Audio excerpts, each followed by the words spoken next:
This is Frog Valley Farm, tropical fruit farm, and I just want to talk about ecological succession. And ecological succession is the change of biological communities structure over time. So you can't have ecological succession. It's a process. You can't have ecological succession if you're bringing a tractor in here and scraping up all of the biological community growing in the roots that are in the ground. Whether you like the plants that are there or not, that's where all your biological community lives.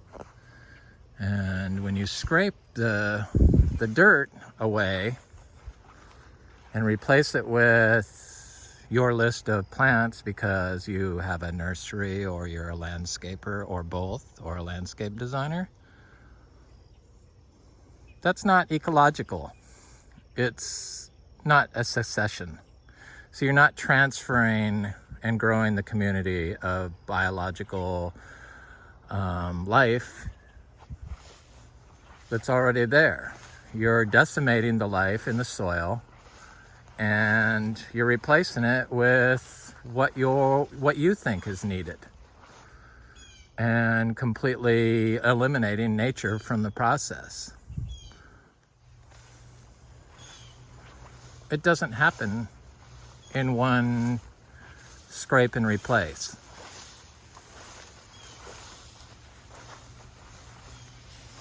Especially in Florida, where there's so much rain.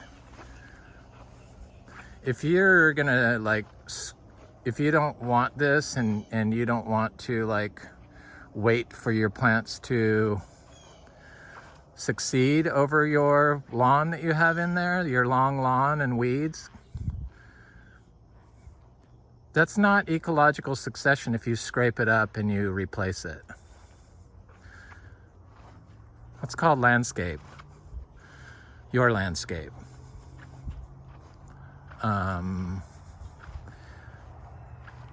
The ecological part, it's that's not helping the ecology in the soil when you scrape everything that's alive up and haul it away. Which is why we work with the plants that we have that nature puts in our system. We want those plants. Even if they were planted, you think they were planted by somebody else, they're the plants that have the biology that lives in the roots, the native biology that's left in your system.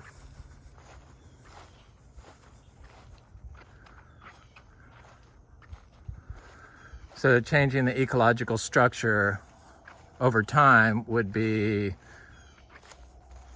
a process.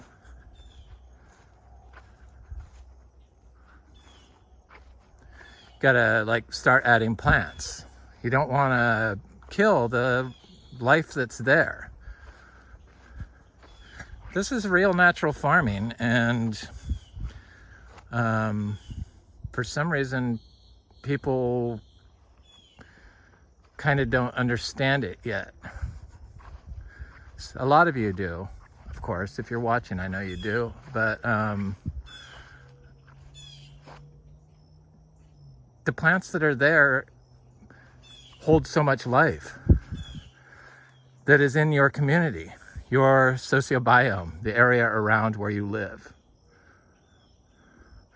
And if you could remove all the plant material that's there and start with just pure sand or muck or whatever you have, all that life that is moving through the system is now bypassing your system.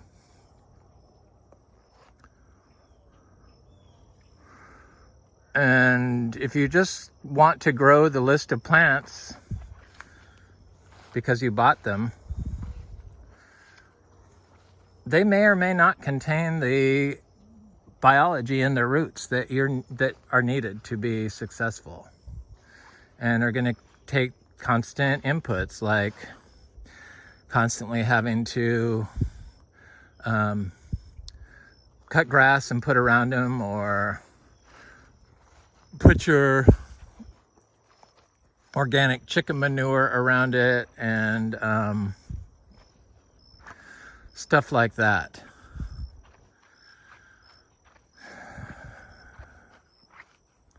When nature supports the plants that you inserted into the system, that's ecology. This is like such a healthy, robust system that it's truly amazing.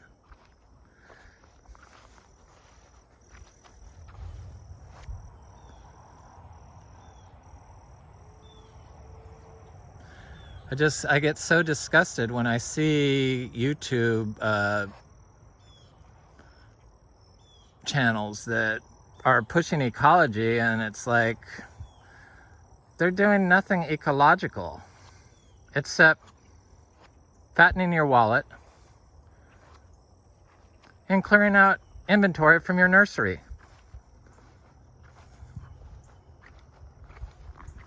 And then using the term ecological. Sorry. In ecological growing, you do not kill life because you think you have a better plan.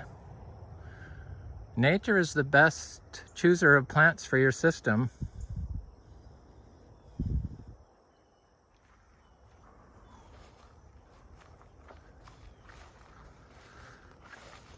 People kind of, I guess, are not too into these ranting nature talks I do, but that's okay. Eventually they'll catch on. So here's our cacao. You know, we don't have to water cacao, and we just insert it right into the system when it's like 3 weeks after I start it in a pot from seed. And it thrives. That's ecological succession. All these trees that can grow without being watered, with minimal inputs, small amounts of manure.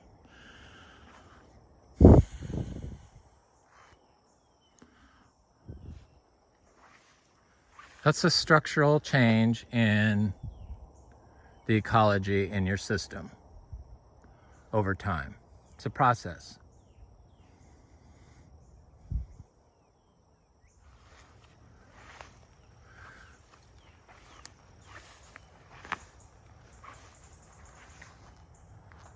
I mean, I don't understand when people are going to understand that it's not just about the plant. Sure, the plant's the most important thing. That's what you want to plant. But just as important is all the life that's in the soil, in Florida sand especially. It's just so fragile.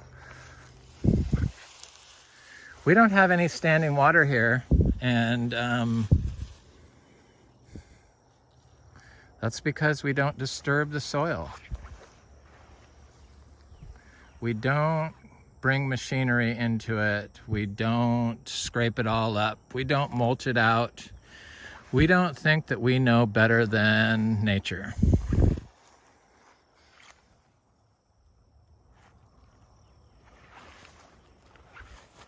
Nature will bring you the plants if you just leave it alone. To speed it up, I know I say this so much, but you got to use the biological primers. That's ecological succession. Inserting your plants into the system that's there, the living root system, and adding ecological primers to your system, to everything. It's one system. Just to completely disregard all of the life that's growing in the ground from the stuff that you can't sell is ridiculous. Totally ridiculous. And unfortunately, Florida's model is to decimate and install. And basically, for the conventional farmers, enslave the plants.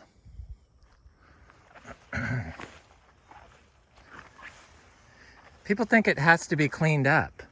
And if it's not cleaned up, that spreads disease. No, the act of you cleaning it up spreads disease. You need to leave it alone. Long entry, growing in the weeds.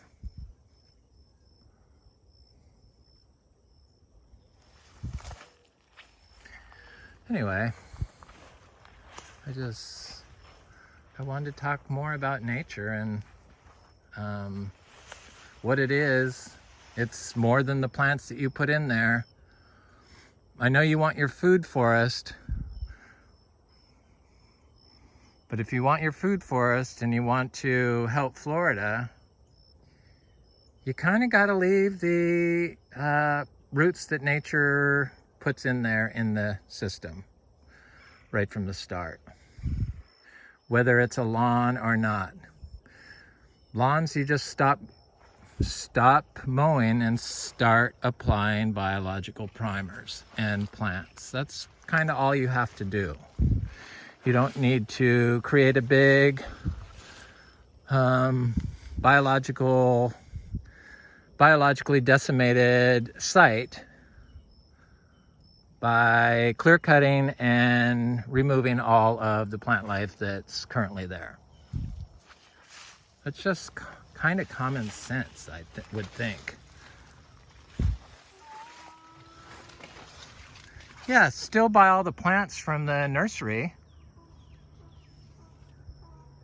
but put them in the system.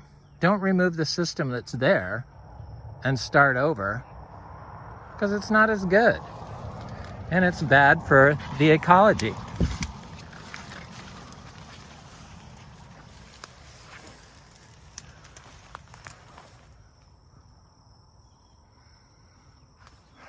Anyway, this is Frog Valley Tropical Fruit Farm, and I just wanted to talk more about natural farming, biological natural farming, biodynamic natural farming, and ecological succession, what it is and what it isn't, and how to get there.